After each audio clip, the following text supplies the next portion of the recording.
Libido Dominandi by E. Michael Jones. All rights reserved to E. Michael Jones. Part 1, Chapter 6.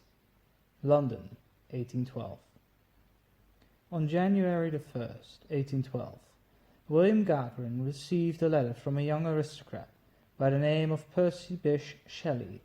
Shelley had been expelled from Cambridge for writing an anonymous pamphlet on atheism, and now he was interested in making an inquiry as to why the French Revolution had failed. Shelley had read Political Justice and wanted to discuss it with Godwin. Quote, "It is now a period of more than 2 years since first I saw your inestimable book on political justice." End quote. Shelley wrote, quote, "It opened to my mind fresh and more extensive views.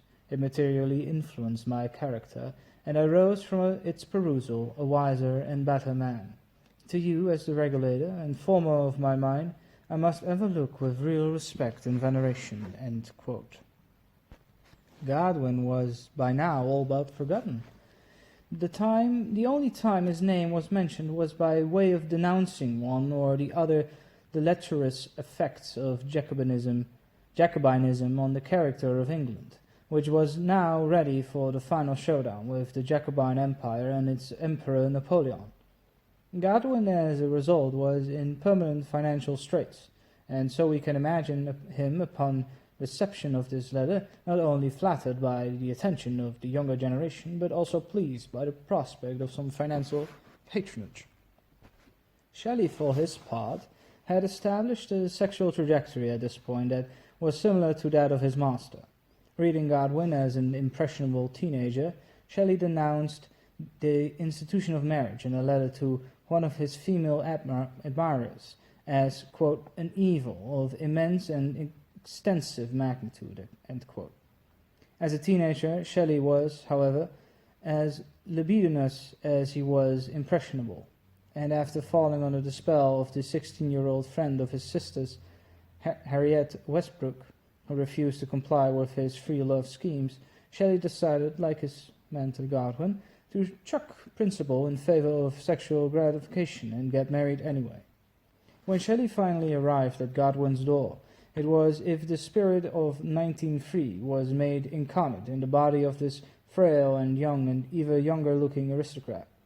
During the mid-1790s, what happened in France seemed a prelude to what was going to happen in England. Following on the heels of the terror in France on October the 29th, 1795, the King's carriage was attacked by a mob at the opening of Parliament, resulting in a fatal injury of one of his footmen. The result was a sense of alarm, a sense that the revolution was made to be exported to England as well as throughout Europe, and the determination of the government to suppress sedition of both deed and thought. Philosophy, so recently resurrected for the English reading public by William Godwin, Mary's father, had now become a term of opprobrium, similar to the way the term philosophe was used by Barrel. Quote, "Philosophy," end quote, as one biographer put it, quote, "meant William Godwin and Mary Wollstonecraft, atheism, treason, economic redistribution, and sexual immorality." End quote. Shelley had read all of the classical revolutionary documents emanating from France. As such, he was similar with the role electricity, especially as introduced by America's ambassador to France, Benjamin Franklin, played in revolutionary politics. It was to take on a new meaning in his wife-to-be's account of Shelley as the monster begetting Victor Frankenstein. Shelley, like Frankenstein, was a, quote, "modern Prometheus," end quote, who would free the slaves via scientifically based revolution. As with his poem, quote, "Ode to the West Wind," end quote, Shelley incorporated the magical élan vital into his body as a way of transforming himself into something godlike, superhuman, preternatural, as recounted by his Oxford chum Thomas Jefferson Hogg. Quote, "He then proceeded, with much eagerness and enthusiasm, to show me the various instruments, especially the electrical apparatus, turning around the handle very rapidly so that the fierce crackling sparks flew forth. And presently standing upon the stool with glass feet, he begged me to work the machine until he was filled with the fluid, so that his long wild locks bristled and stood on end. Afterwards he charged a powerful battery of several large jars, laboring with vast energy and discoursing with increasing vehemence of the marvelous powers of electricity, of thunder and lightning, describing an electrical kite that he had made at home, and projecting another and an enormous one, or rather a combination of many kites, that would draw down from the sky an immense volume of electricity, the whole ammunition of a mighty thunderstorm, and this directed to some point would there produce the most stupendous results." End quote. Shelley's experiments have a touching sort of naivete to them, a bit like a boy playing with his chemistry set, on the way to inventing the cure for some dread disease. But there was a sinister side to what he was doing as well, a willingness to experiment on human beings, himself and his sisters, and bespoke an instrumental attitude toward human life that would reach its fulfillment in matter sexual. Quote, "Thou didst sport with life," end quote, the monster said to Victor Frankenstein, and as Mary Shelley well knew, the charge applied to Shelley as well. Science, from Shelley's point of view, was a way of manipulating nature to get what you wanted from it. The crucial step taken by de la Mettrie and the Marquis de Sade was the transformation of man into a machine as a prelude to manipulating him as the scientists would manipulate inanimate nature. Because Christianity posited a certain sacredness to life, it was also seen as a major obstacle to the fulfillment of forbidden desire. Christianity, as a result, was construed as the enemy by Shelley and his circle. Science was an essential weapon in the arsenal he used to attack Christianity: the family, marriage, property, and government. Shelley was not some innocent playing with a chemistry set. He was a magus with a revolutionary agenda. Quote, "Oh," end quote, wrote the aspiring young chemist, quote, "I burn with impatience for the moment of extianity, dissolution. It has injured me. I swear on the altar of perjured love to revenge myself on the hated cause of the effect which even now I can scarcely help deploring. Indeed, I think it is to the benefit of society to destroy the opinions which can annihilate the dearest of its ties. Let us hope that the wound which we inflict, though the dagger be concealed, will rankle in the heart of our adversary." End quote. He ended his letter with the battle cry of the Enlightenment, quote, "Écrasez l'infamie, écrasez l'impie," end quote. The phrase, quote, "crush the infamy," end quote, comes from Voltaire, who used to end his letters with it, in the manner of Cato the Elder, who used to end every speech with a reference to his foes across the Mediterranean, Carthago delanda est. But the reference to the concealed dagger was straight from Barriel's account of the Illuminati, which along with electricity became another of Shelley's obsessions. Electricity, in this regard, became more than a simple force that can, quote, "animate," end quote, machinery. It was the force that animated the universe, and since man was nothing more than a complicated machine, he who controlled electricity controlled man. The revolutionary implications become immediately apparent, especially to one who had read Barriel's History of Jacobinism, as Shelley had. In fact, Shelley to Barriel in a perverse way as the Bible for the revolution he planned and forced its reading on all of his protégés, most notably the young Mary Godwin, who read it as a part of the revolutionary education Shelley arranged for her. Quote, "With Voltaire," end quote, Barriel writes, quote, "man is a pure machine," end quote. Frederick the Great, Voltaire's protector and fellow philosopher, was of the same opinion, but according to Barriel, took the whole notion a step further to its logical conclusion. Quote, I am well convinced that I am not twofold, Frederick wrote in a direct attack on the idea that man was a body informed by a soul. Hence I consider myself as a single being. I know that I am an animal organized, and that thinks. Hence I conclude that matter can think, as well as that it has the property of being electric. Shelley's revolutionary program was simply a series of extrapolations drawn from this rational psychology, which, since there was now no such thing as a soul, was in reality a sort of anthropophysics. Electricity was the force of nature that would break the chains of convention and liberate man.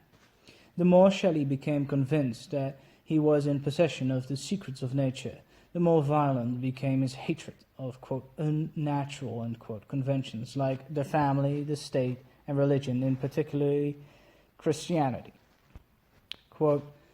Yet here I swear, and as I break my oath may infinite eternity blast me, here I swear that never will I forgive Christianity. Oh, how I wish I were the Antichrist, that it were mine to crush the demon, to hurl him into his native hell, never to rise again. Just as electricity produced light, which dispelled by its very nature the darkness of superstition, so electricity, as the ultimate force in nature, found its political expression in Illuminism, the conspiracy hatched by Adam Weishaupt, professor of law at the University of Ingolstadt, which had thrown the King of France down from his throne and aspired to do the same for every other priest and king throughout Europe. Shelley finally showed up at the Godwins with his young wife, Harriet, and the meeting was a success. By 1814, a complicated factor had arisen in the relationship. Shelley had fallen in love with Godwin's daughter, by Mary Wollstonecraft, Mary Godwin. During one of their evening walks in Spa Fields, Shelley explained to Godwin that he had fallen in love with his daughter, who was then 16 years old, the same age as his first wife when he married her, and that he intended to leave Harriet and live with Mary without the benefit of the sacrament of matrimony in Switzerland. In order to make the arrangement more attractive to the chronically impecunious Godwin, Shelley assured Godwin that the money from one of the many ruinous post-obit bonds Shelley floated would be arriving soon. This money would cover the cost of travel to Switzerland, and there would still be some left over for Godwin, who was once again hoist on his own philosophical petard. As was usually the case in sexual matters, Godwin was forced to choose between his philosophical principles and whatever was left of his innate moral sense as a decent human being and father. Godwin would, to his credit, not give his approval. But this didn't deter Shelley, who had been, educating, young Mary to her father's principles, whether her father believed them any more or not. On June the 26th, 1814, Shelley accompanied Mary to her mother's tomb, where they read Wollstonecraft's letters, and where, after sending her sister Jane away, the seduction was consummated either on or near the tomb itself. Shortly thereafter, Mary agreed to elope, which they did, taking her half-sister Jane along as translator.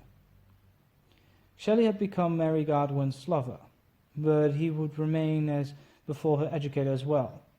During the course of the next few months, Mary would read all of the books which had corrupted Shelley, and among them, and of singular importance, was Barriel's History of Jacobinism.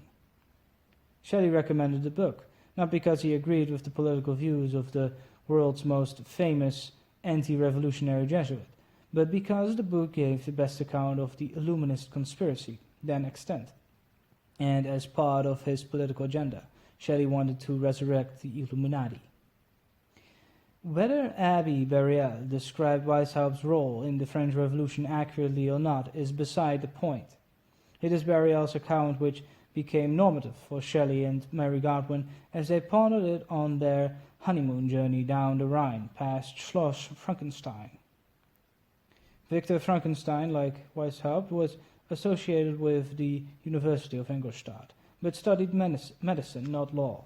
Because medicine had a more direct connection with the principle of life, Shelley sought to discover in electricity and control through applied illuminism, a system which he confided to Leigh Hunt, quote, might establish rational liberty on as firm a basis as that which would have supported the visionary schemes of completely equalized community, end quote. Shelley made the connection between Illuminism and his revolutionary scientific program explicitly in a letter to Leigh Hunt, but suppressed any discussion of it with the older Godwin because it was simply too radical and too shocking a proposal to broach. With Godwin, Shelley hinted at his devotion to the Gnostic/Manichaean tradition of anti-Christianity more obliquely, using science as his cover, perhaps in deference to the fact that Godwin narrowly escaped being tried for sedition, and many of his friends did not escape at all. The initiated Illuminatus, according Barriel, was urged, quote, to study the doctrines of the ancient Gnostics and Manichaeans, which may lead him to many important discoveries of his real Masonry, end quote. He was also told that, quote, the great enemies which he will have to encounter during his investigation will be ambition and other vices which make humanity groan under the oppression of princes and of the priesthood, end quote. With this in the back of his mind, Shelley writes to Godwin that, quote, I was haunted with a passion for the wildest and most extravagant romances. Ancient books of chemistry and magic were perused with an enthusiasm of wonder almost amounting to belief, end quote. Shelley lets the cat out of the bag just enough by linking chemistry and magic, enough to cause Godwin to recoil in horror, as if he understood the full implication of the system Shelley was proposing. Since both the Christian and the anti-Christian system were internally consistent and mutually antagonistic, it is not surprising that Godwin would react with horror. Quote, you talk of awakening them, end quote. He wrote, quote, they will rise up like Cadmus, seed of dragon teeth, and their first act will be to destroy each other, end quote. Godwin was smart enough to realize that Shelley was taking Illuminism as his model, even if he never mentioned it explicitly, to Godwin at least. Quote, Shelley secretly turned to the Masonic conception of revolutionary brotherhood as a viable form of reform organization. He was attracted especially by its occultism, its tight communal solidarity, and, quote, seeding, end quote, of subversive political ideas.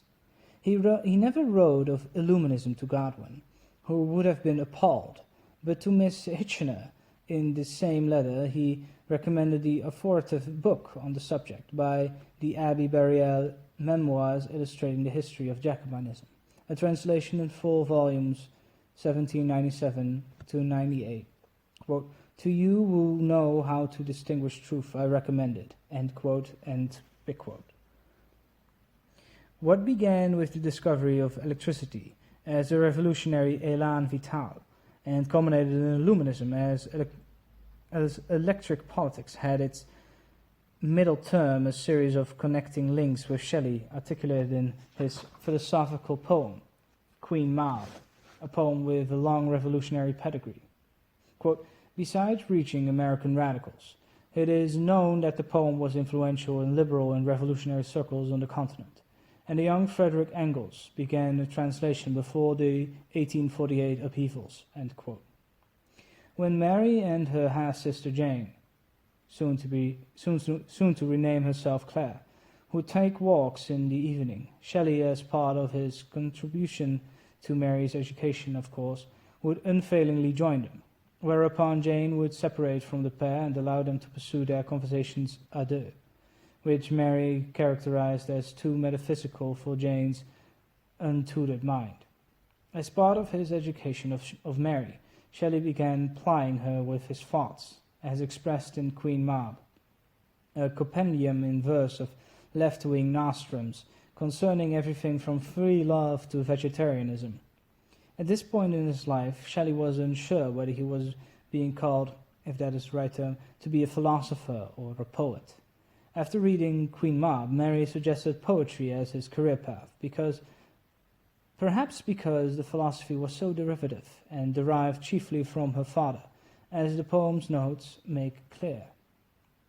Taking its name from Mercutio's famous speech in Shakespeare's Romeo and Juliet, Queen Mab is, in addition to being in the tradition of the philosophical poem in the mode of Lucretius's scientific treatise, the first tract on sexual liberation in the English language. Sexual liberation was incorporated into the rest of Shelley's political program, but for all that, it still occupied primacy of place in his utopian scheme. At the heart of his scheme was Shelley's fervent, extremely fervent hope that, quote, all judgment cease to wage unnatural war with passion's unsubduable array, end quote. Reason, in other words, was to become, as Shelley assured Hogg, compatible with, quote, true passion, end quote. It was that simple, or so it seemed to Shelley in 1813. The cause of contention and unhappiness is not the jaw of unruly passion against restraining but secretly compliant reason, but rather what Shelley called, quote, extianity, end quote, which attempts to suppress the passions, which are the source of all happiness in the sublunary, which is to say, the only sphere. The villain in this drama is therefore religion, quote, the priest's a dogmatic roar, the weight of his exterminating curse, end quote. Queen Mab is the quintessential Enlightenment poem.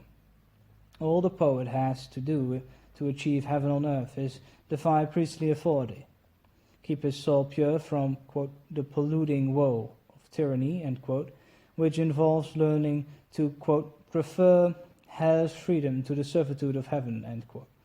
Once the aspiring revolutionary gets that part right, science will do the rest, which is to say, it will eliminate disease and strife, especially the strife between reason and passion, which is a creation of dogmatic priests anyway. Quote, the consistent Newtonian is necessarily an atheist, end quote. Shelley tells us, therefore science will reconcile reason and passion by abolishing belief in God. Start of poem. All things are void of terror. Man has lost his terrible prerogative and stands unequal midst equals. Happiness and science dawn though late upon the earth.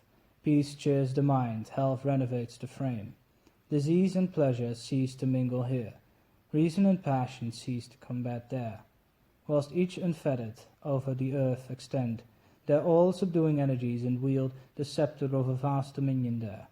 Whilst every shape and mode of matter lends its force to the omnipotence of mind, which from its dark mine drags the gem of truth to decorate its paradise of peace. O happy earth, reality of heaven. She left the moral world without a law, no longer fettering passion's fearless wing, nor stirring reason with the brand of God. Then steadily the happy ferment worked, reason was free, and wild though passion went, through tangled glens and wood-embossed meads, gathering a garland of the strangest flowers. Yet like the bee returning to her queen, she bound the sweetest on her sister's brow, who meek and sober kissed the sportive child, no longer trembling at the broken rod. End section of this poem. In order to establish heaven on earth, all the revolutionary needs to do is, in the world of the song, quote, act naturally, end quote. Begin section of poem. Then, that sweet bondage, which is freedom's self, and rivets with sensation's softest tie. The kindred sympathies of human souls needed no fetters of tyrannic law.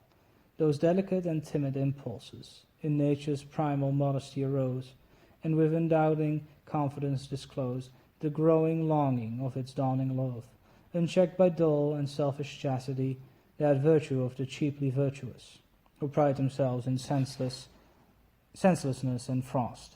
End of poem. The chief safeguard against the dangers of, quote, selfish chastity, end quote, is the idea that the world is a machine. He who understands this, Shelley explains in one of the poem's footnotes, is in no danger of seduction from the falsehoods of religious systems, of deifying the principle of the universe. Quote, "It is impossible to believe that the spirit, which pervades this infinite machine, begat a son upon the body of a Jewish woman, or is angered at the consequence of that necessity, which is a synonym of itself.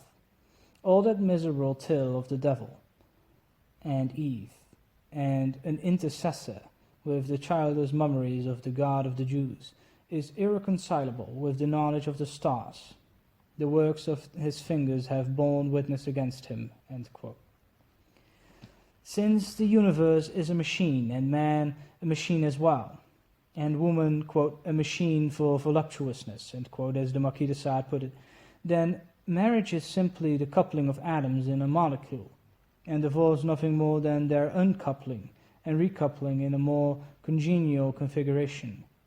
The critical issue in the duration of any relationship will, based on affection, which is another word for passion, which, given the Enlightenment penchant for rationalization, is surprisingly compatible with reason. Quote, "How long then ought the sexual connection to last?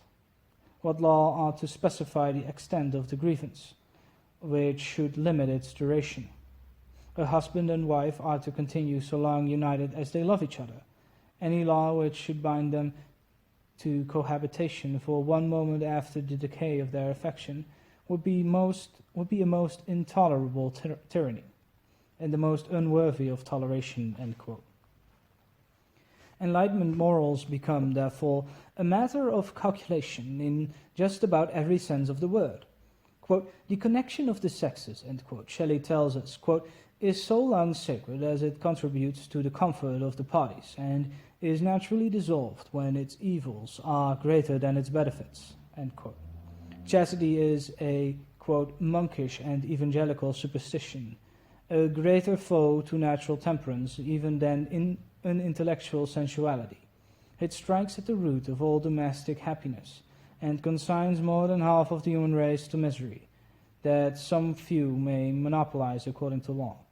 A system could not well have been devised more studiously hostile to human happiness than marriage." End quote. So the only thing, from the revolutionary point of view at least, which can bring about, quote, "the fit and natural arrangement of sexual connection," end quote, is, quote, "the abolition of marriage," end quote. In the meantime, if passions still prove unruly, Shelley suggests vegetarianism as a palliative. Prometheus, after all, quote, "who represents the human race," end quote, was punished for cooking meat by having his entrails, quote, "devoured by the vulture of disease," end quote. Quote, "All vice," end quote, Shelley tells us solemnly, including death, quote, "arose from the ruin of healthful innocence," end quote. That came about with the eating of meat. As anyone who has ever attended graduate school knows, sexual liberation is invariably associated with vegetarianism, especially among the weaker sex. Shelley was no exception to this rule, and in Queen Mab he ascribes benefits to the consumption of vegetables that are Godwinian in proportion. Quote, "Who will assert," end quote, Shelley asks rhetorically, giving what might be termed the vegetarian view of history, quote, "that had the populace of Paris satisfied their hunger at the ever-furnished table of vegetable nature, they would have lent their brutal suffrage to the proscription lists of Robespierre," end quote. Of course, being committed to science, Shelley must admit that, quote, "the proselyte to a pure diet must be warned to expect a temporary diminution of muscular strength," end quote. But nonetheless, quote, "hopes are entertained that in April 1814 a statement will be given that 60 persons, all having lived more than 3 years on vegetables and pure water, are then in perfect health. More than 2 years have now elapsed. Not one of them has died. No such example will be found in say 60 persons taken at random, end quote. Of course, all of those people, whether vegetarian or carnivore, all ended up dead, which must have been a blow to Shelley, since Godwin was of the opinion that man was so perfectible that he could abolish death. Mary Godwin and Shelley returned to England after their honeymoon of 1814, but they vowed to leave again, which is what they did in the spring of 1816, travelling to Lake Geneva to be with Lord Byron. At what has become the most famous house party in English literary history, Byron and Shelley and Mary and Jane and Byron's physician, Dr. Polidori, sat around the Villa Diodati, which Byron had rented for the season. Prevented from hiking and sailing by the foul weather, they told ghost stories instead. It was told in the aftermath of one of these storytelling sessions that Mary Godwin conceived the idea for Frankenstein, which was her meditation on Shelley and Shelley's political project of resurrecting the Illuminati as described by Barriel in his History of Jacobinism.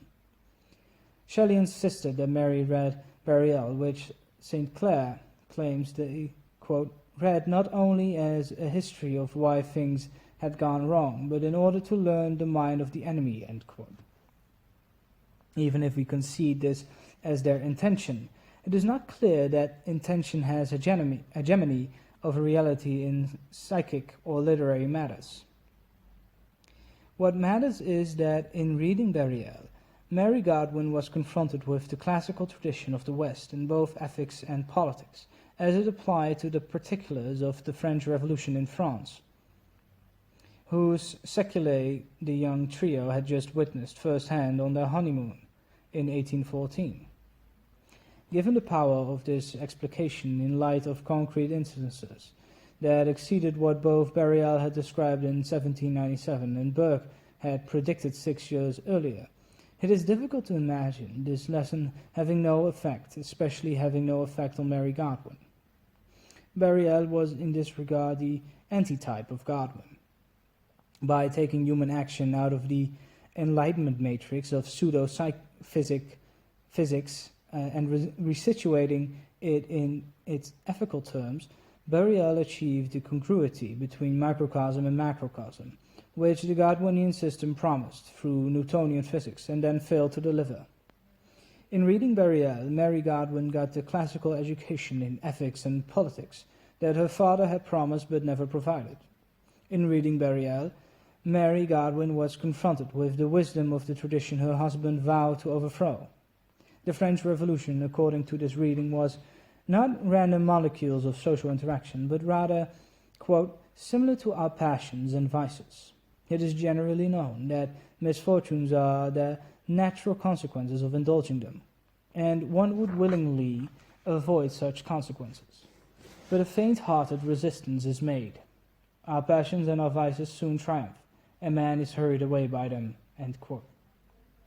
In passages like this, we discern the moral wisdom of the West, which means the horror tradition which Mary Godwin founded by writing Frankenstein read backwards, so to speak. From the point of view of the moral order, they got suppressed and then returned in disguise. The calamities described in horror fiction are moral truths in repressed form. Horror is morality written backwards. It is the moral order viewed through the wrong end of the telescope. Both Mary Shelley's Frankenstein and Barriel's History of Jacobinism tell the same story, but they tell it in a radically different way. To say that, quote, the French Revolution is in its nature similar to our passions and vices, end quote, was of course the antithesis of both the Enlightenment and the Godwin-Wollstonecraft family tradition. But then again, so was Frankenstein, because both books describe how, quote, misfortunes are the natural consequence of indulging, end quote, the passions. Barriel's history does this directly.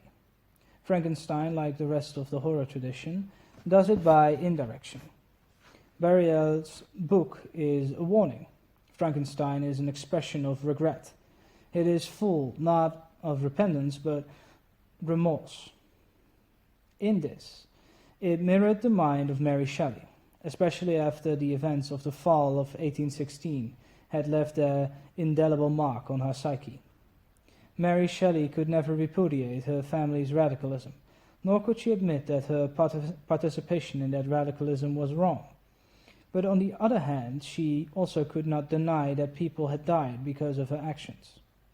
Guilt bound her to Shelley, guilt over what she had done to Harriet Westbrook, but she had no way of dealing with the guilt because she could not bring herself to repent, or avail herself of the vehicle of repentance, Christianity.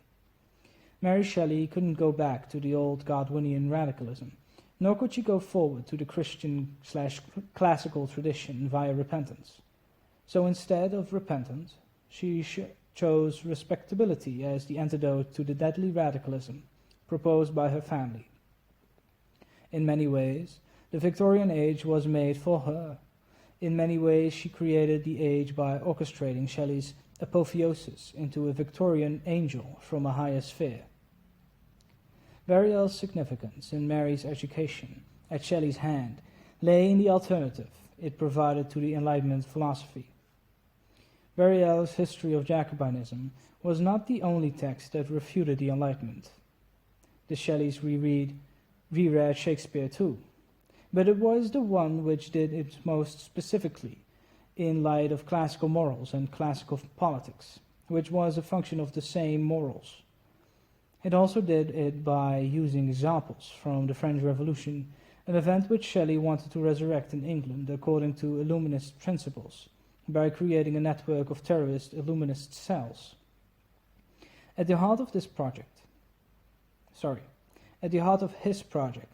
was a revolutionary subversion of the moral order as a prelude to a similar subversion of the political order. Shelley's Queen Mab is a good example of Helvetius read forward, i.e. taken at face value. Queen Mab articulates the hope that passion can be made compatible with reason. Quote, "And judgment cease to wage a natural war with passion's unsubduable array." End quote. With Burial, Mary Godwin got to read Helvetius backwards, i.e. in light of the tradition he and Shelley hoped to destroy. Quote, Helvetius, end quote, according to Burial, quote, "will at one time tell us that the only rule by which virtuous actions are distinguished from vicious ones is the laws of princes and public utility. Elsewhere he will say, quote, that virtue or honesty with regards to individuals is not more than that the habit of actions be measured, end quote. In fine, quote, that if the virtuous man is not happy in this world, we are justified in exclaiming, O virtue, thou art but an idle dream, end quote. The same sophister also says that, quote, sublime virtue and enlightened wisdom are only the fruits of those passions called folly, or that stupidity is the necessary consequence of the cessation of passion, that to moderate the passions is to ruin the state, that conscience and remorse are nothing but the foresight of those physical penalties to which crimes expose us, that the man who is above the last can commit without remorse the dishonest act that may serve his purpose, end quote. That it little imports whether men are vicious, if they be but enlightened. The fast sex too will be taught by this author that, quote, modesty is only an invention of refined voluptuousness, that morality has nothing to apprehend from love, for it is the passion that creates genius and renders man virtuous, end quote. He will inform children that, quote, the commandment of loving their father and mother is more the work of education than of nature, end quote. He will tell the married couple that, quote, the law which condemns them to live together becomes barbarous and cruel on the day they cease to love each other, end quote, end big quote. The last sentence, no doubt, made Mary Godwin sit up and take notice. It was a fair description of what had become the Godwin family tradition of denigrating marriage, by the older generation in theory and by the younger in practice. This was the, quote, scientific, end quote, deconstruction of the moral tradition of the West proposed by the Enlightenment, which Barriel, quote, read backwards, end quote, i.e. retranslated back into the language of classical ethics and politics. According to that reading, the French Revolution was the result of passion. In fact, it was a crucial state in the trajectory of passion leading to death. Barriel saw the French Revolution as a calculated effort to unleash passion as the vehicle of subversion, but one that failed to reckon with just how destructive those forces could be when unleashed, and attempts to rein them in proved impossible, as during the Terror, the logical outcome of revolutionary principles. Moral decadence led to the Enlightenment, which was the rationalization of passion. The Enlightenment led then to the Revolution, which was the projection of those principles onto the political sphere. And the Revolution in turn led to the Terror, which was the logical outcome of passions unbridled, by reason leading to death. Barriel saw in the Revolution, therefore, the entire trajectory of horror laid out step by step according to the tenets of Christian philosophy, in writings like the Epistle of James. Mary Shelley probably did not see things that way. But by the time she was done writing Frankenstein, she didn't see things Shelley's way either. Frankenstein was her attempt to make sense out of the conflict between the Enlightenment view of a utopian future and the moral order at the heart of the classical tradition of the West. The difference had to do with Newtonian as opposed to Aristotelian systems of motion, extrapolated to moral systems where stasis/tranquility was good according to the latter system, and passion/motion good according to the former. Barriel spends his time both explaining the particulars of the conspiracy that led up to the French Revolution, and at the same time explicating these events in the light of the classical tradition of both politics and ethics. To begin with, the Jacobin conspirators worked to get the Jesuits suppressed so that they could take over education in France. Quote, in many colleges, the Jesuits being very ill replaced, the youth neglected in their education, left a prey to their passions, end quote. The same tactic was used to bring princes under the conspirators' control. Quote, they relished them, end quote, said Barriel about why princes protected the conspirators. Quote, because they flattered and unbridled their passions.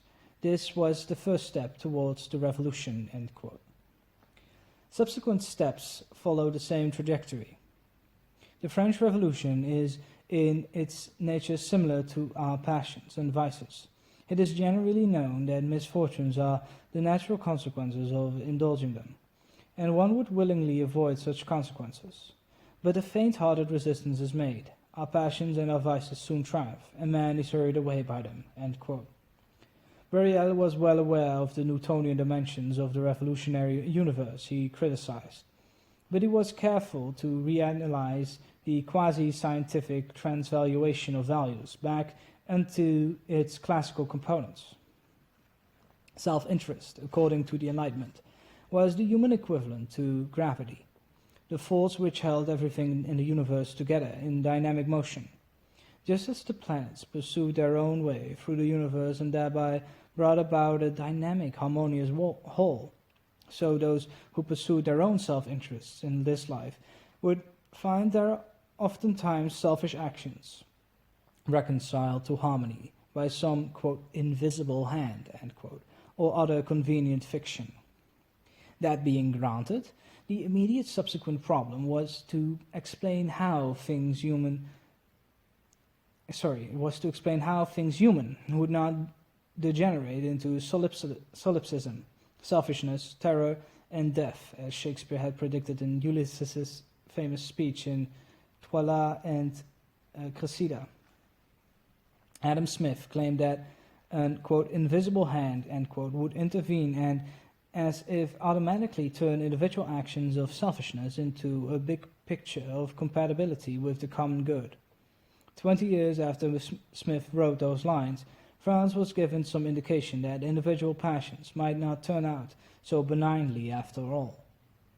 If there was an invisible hand at work in France during the 1790s, its most significant characteristic was its invisibility.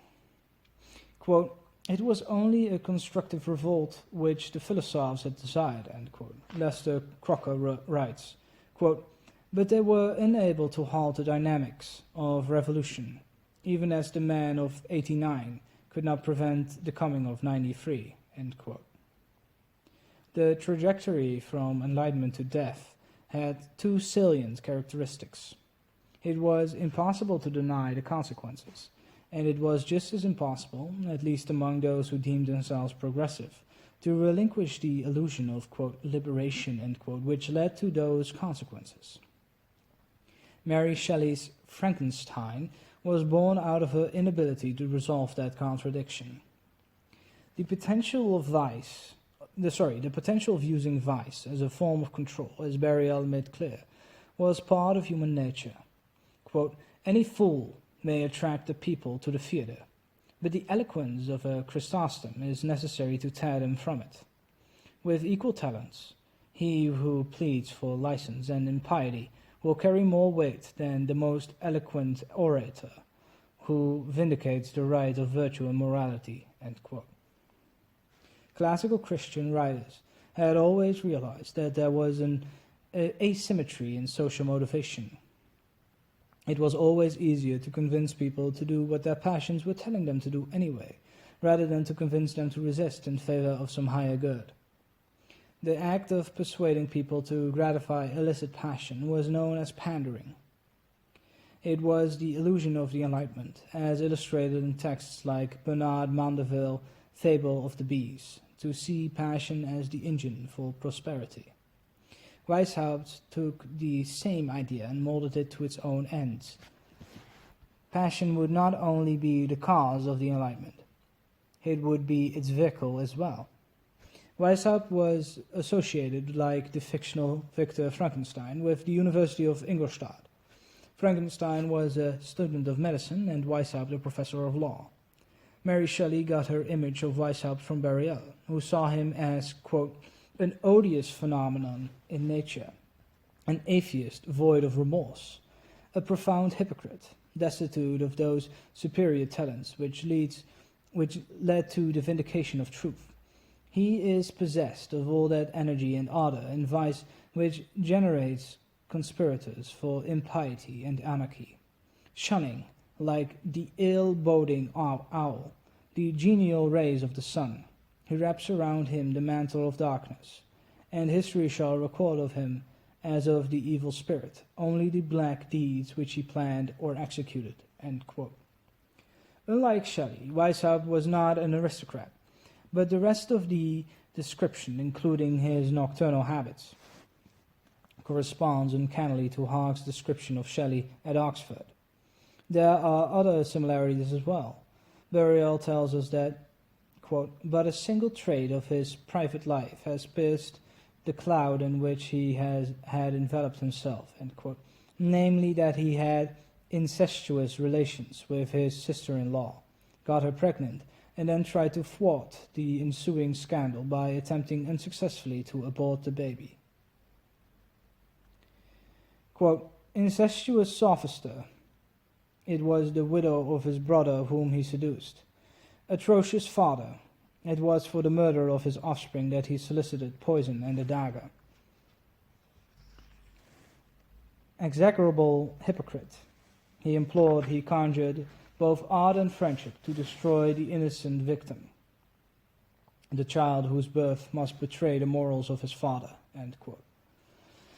Quote, "I am on the eve of losing that reputation which gave me so great an authority over our people," end quote. Weishaupt wrote to his co-conspirator Hertel, quote, "My sister-in-law is with child. How shall I restore the honor of a person who is the victim of a crime that is wholly mine? We have already made several attempts to destroy the child. She was determined to undergo all, but Euryphone is too timid," end quote. With Nietzsche and later Freud, who appropriated his, quote, Oedipus complex, end quote, surreptitiously from the birth of tragedy, incest would take on a numinous significance for sexual revolutionaries, becoming a way to force nature to reveal her secrets. But it had already taken on similar significance in Shelley, who made it the centerpiece of his attack on Christianity in, quote, The Revolt of Islam, end quote, which is dedicated to Mary Godwin and her sexual daring. Quote, How beautiful and calm and free thou wert in thy young wisdom, when the moral chain of custom thou didst burst and rend in twain, and walked as free as light the clouds among. End quote. By the time Shelley and Mary and Claire Clermont linked up with Byron at the Villa Diodati, their menage was known as, quote, the League of Incest, end quote, a description that refers to, quote, the Revolt of Islam, end quote, and the sexual congress Byron and Shelley were having with two half-sisters. There is every indication that the expression of the gossip mongers corresponded to Shelley's intention as well. Shelley knew that Illuminism meant controlling people through the manipulation of their passions, because he read this in Burial. There is every indication that Shelley tried to use this Illuminist technique in combination with a double incest to ensnare the most famous poet of the day to his revolutionary cause. With the concatenation of incest and abortion, we come to the heart of the esoteric gnosis of the Enlightenment. The similarities between Weishaupt and later revolutionary adepts is too great to ignore. To begin with the situation closest at hand, there was Shelley's sexual relationship with his sister-in-law Claire Clermont. Where she first met Byron, she confided to the great poet that she had already slept with Shelley, gotten pregnant by him, and aborted a child. Then she proceeded to say that since she believed in free love, Byron could do the same with her if he wished. Byron seems to have been taken in by the offer, having sexual relations and eventually a child by Claire, but before long revulsing overcame any attraction he might have felt. Byron would later refer to Claire as an, quote, atheist and murderer, end quote, in reference to both the Illuminist ideology she adopted under Shelley's tutelage and the abortion she claims to have carried out on Shelley's child. In the letter in which she proposed becoming Byron's mistress, Claire also held out her half-sister Mary as an added inducement to sleeping with her. Quote, You will, I dare say, fall in love with her, end quote, she wrote. Quote, She is very handsome and very amiable, and you will no doubt be blessed in your attachment. Nothing could afford me more pleasure. I will redouble my attentions to please her, do everything she tells me, whether it be good or bad, end quote. Byron was the most important poet in England at the time, and Shelley seems to have taken a page from Burial by using Claire and the possibility of sex with Mary as a way of at first ingratiating himself at Byron and then controlling him by controlling his dominant passions. What Claire proposed in her letter to Byron was a sort of double incest à la Weishaupt. Byron and Shelley would share the same half-sisters. It was Weishaupt, after all, who proposed that initiates to the Illuminati should first give a secret autobiography and then be controlled by a combination of blackmail and, quote, secretly gratifying their passions, durch Begnügung ihrer Leidenschaften im Verborgenen.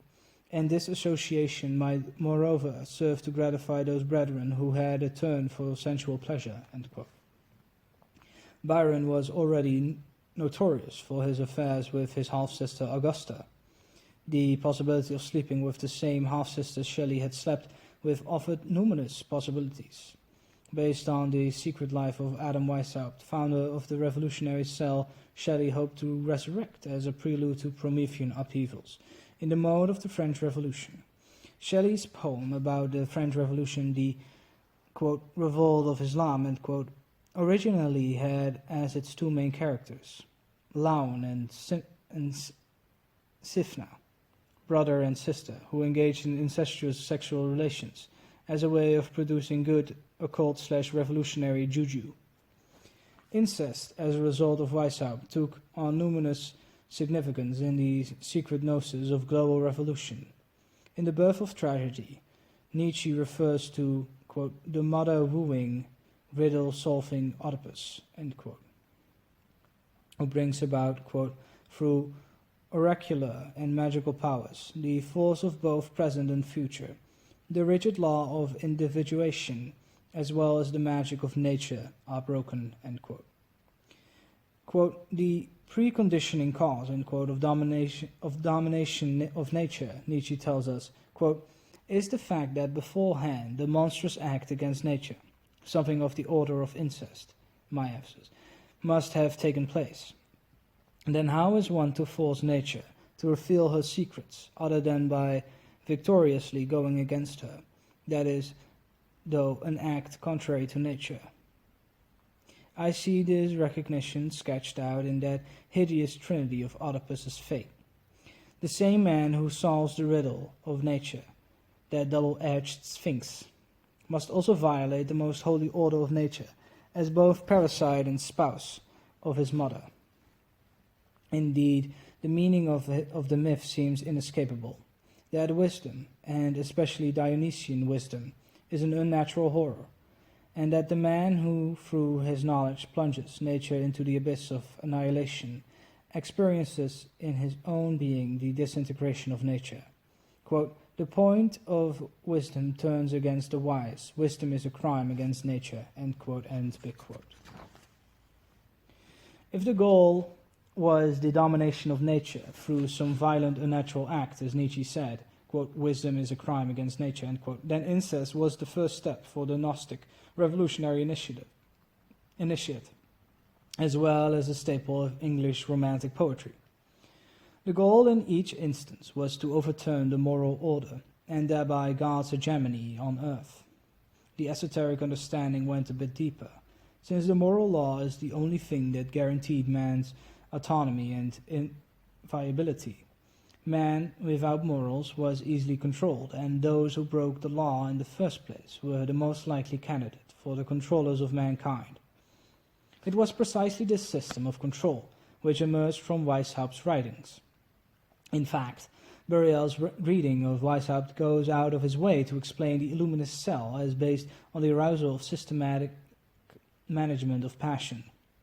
The precondition for this sort of, quote, liberation, end quote, was the systematic overthrow of moral order, another term for revolution.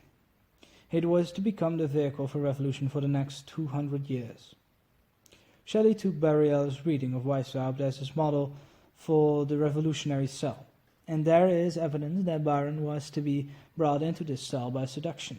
Weishaupt's goal was, according to Burial, quote, the most absolute, the most ardent, the most frantic vow to overthrow, without exception, every religion, every government, and all property whatsoever. He pleased himself with the idea of a distant possibility that he might infuse the same wish throughout the world. He even assured himself of success, end quote. Quote, the French Revolution, end quote, he said at another point, quote, is but the forerunner of a revolution greater by far and much more solemn, end quote. The means to this revolutionary end involved first finding the adept among the powerful. Quote, seek out also those who are distinguished by their power, nobility, riches, or learning, nobiles, potentes, divites, doctors, quaerite. Spare no pains. Spare nothing in the acquisition of such adepts. If heaven refuse its aidance, conjure hell. Flectere si niquias superos, aceronta movebo. End quote. Then, after identifying the adept's dominant passion through study and the adept's confession, manipulating the passions as an instrument of control, quote, study the peculiar habits of each, for men may be turned to anything by him who knows how to take advantage of their ruling passion, end quote. Weishaupt admired Ignatius of Loyola, and so the Illuminati were in many ways an imitation of the Jesuits, and their recruiting and control practices of a parody of the spiritual exercises, where faults are identified by the Jesuit superior through examination of conscience, to be then confessed and their power over the novice thereby broken. The illuminous parody of the examination of conscience first ferrets out dominant passions to be preserved and manipulated by the illuminous controller, rather than extirpating through repentance and confession. Examination of conscience in the illuminous sense of the world. Examination of conscience in the illuminous sense of the word is used by the illuminous confessor as an instrument of control.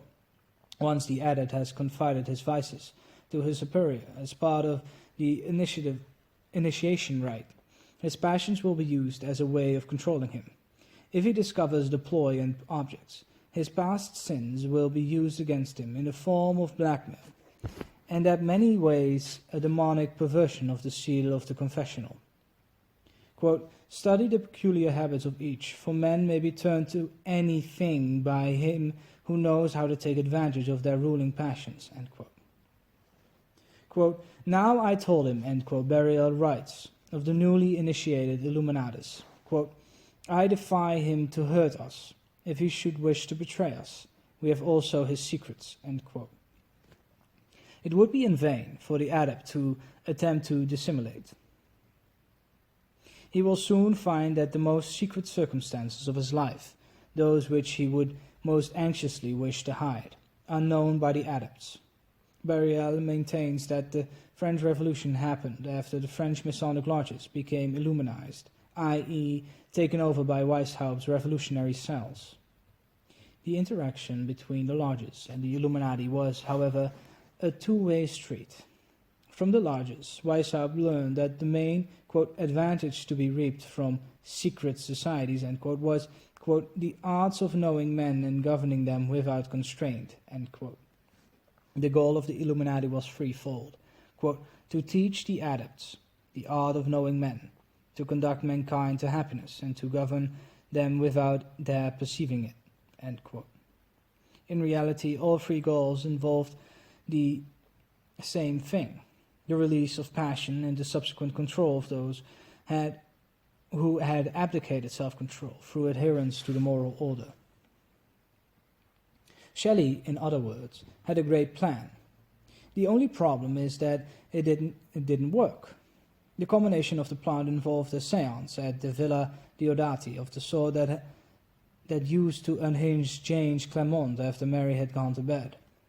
Byron began the evening by reciting Coleridge's poem Christabel in the course of the previous discussion of Coleridge's poem, which the poet used to recite at the Godwin household, as Mary cowered behind the sofa. Mary told Shelley that the original idea for the Lamia's deformity was that she had, quote, two eyes in her bosom, end quote. The idea became an obsession for Shelley, and on the night of the séance caused what would have to be termed a mental breakdown on his part at the crucial point when Byron was to be absorbed through the league of incest into Shelley's power. Shelley couldn't take the hallucination that the nipples of Mary's breasts had become eyes. Since eyes are traditionally considered the windows to the soul, the image bespoke a self-consciousness at the moment of physical pleasure that could only bespeak a guilty conscience. As the monster would predict in the yet-to-be-completed Frankenstein, quote, "I will be with you on your wedding night," end quote. Guilt over Shelley's treatment of his first wife Harriet, in other words, derailed his attempt to revive Illuminism and bring Byron under his control. Shelley was thwarted, as Weishaupt had been before him, by his own guilty conscience. It was the beginning of the end of the first sexual revolution, when Mary and Shelley returned to England in the fall. They were greeted first by the suicide of Mary's other half-sister, Fanny Imlay, and then by the suicide of Shelley's first wife, Harriet, who was fished from the Serpentine after a 6-week immersion in early December. Frankenstein is the psychic protocol of that fall, when the dream of sexual liberation collapsed into the reality of guilt, a guilt from which neither Shelley nor Mary Godwin could escape. In Gothic, Ken Russell's film version of the famous Shelley Byron's seance, Mary Godwin is off in a room by herself, leafing through a book, when suddenly she comes across a page of pornographic drawings. The book is obviously Justine by the Marquis de Sade. We know that Byron had a copy in April of 1816, and we know he linked up with Mary Godwin in May of 1816. So chances are he had the book with him. And there is also the internal textual evidence which links Frankenstein with Justine, including the maid of the same name in the former book who was executed for a crime she didn't commit, just as Justine dies innocent in Sade's novel. In Frankenstein we see the fulfillment of Sade's fantasies, not in a sexual utopia as Shelley had planned, but in a monster born of guilt and horror. What began in sexual desire ended in horror, which was the inchoate recognition of moral order, which Mary Godwin Shelley could never acknowledge openly. Guilt is the rock on which the first sexual revolution founded. Quote, "I am torn to pieces by memory," end quote, Mary wrote on February the 12th, 1839, 23 years after she began Frankenstein. 23 years after she began writing Frankenstein. Quote, "Poor Harriet, to whose sad fate I attribute so many of my own heavy sorrows, as the atonement claimed by fate for her death. There are other verses I should well like to obliterate forever," end quote, namely Shelley's sad poems of 1818 to 1822. Quote, "One looks back with unspeakable regret and gnawing remorse to such periods," end quote. She wrote in her note, quote, fancying that had one been more alive to the nature of his feelings and more attentive to soothe them, such would not have existed," end quote. Shelley couldn't exorcise Harriet's ghost either, writing in one of his poems about, quote, "the wandering hopes of one abandoned mother," end quote. On another occasion, Mary wrote to a half-sister, quote, "Oh, happy are you, dear Claire, not to be devoured by humiliating and remorseful thoughts," end quote.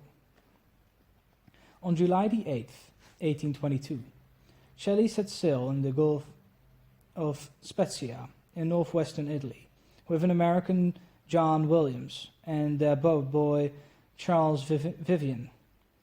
Shelley, true to the principles he had espoused in Queen Mab, was about to embark on an adulterous affair with Williams's wife. Like the narrator in his, quote, "Ode to the West Wind," end quote, Shelley identified with the forces of nature that resembled his own unruly passions. A storm was rising, and Shelley had already rendered the boat dangerously top-heavy by adding more sail to it than it could safely carry. Nevertheless, when the storm hit from the southwest, the last thing an observer saw was Shelley unfurling more sail. Quote, "Be thou me," end quote, Shelley might have said when the storm hit, but no one will know for sure. His body washed up lacerated and unrecognizable onto the rocky beach 10 days later. On August the 4th, 1822, the Examiner, an English paper, ran a laconic account of his death. Quote, "Shelley, the writer of some infidel poetry, has been drowned. Now he knows whether there is a God or no," end quote. When Shelley died, the first sexual revolution died with him. What followed was the repudiation of sexual liberation that has come to be known as the Victorian Age. His widow dedicated the rest of her life to effacing their sexual experiment from public memory. Shelley became at the hands of his wife a Victorian angel, and would remain so for another 150 years, until another sexual revolution made another interpretation of his life possible. End of Chapter 1, Part 6. Libido Dominandi by E. Michael Jones.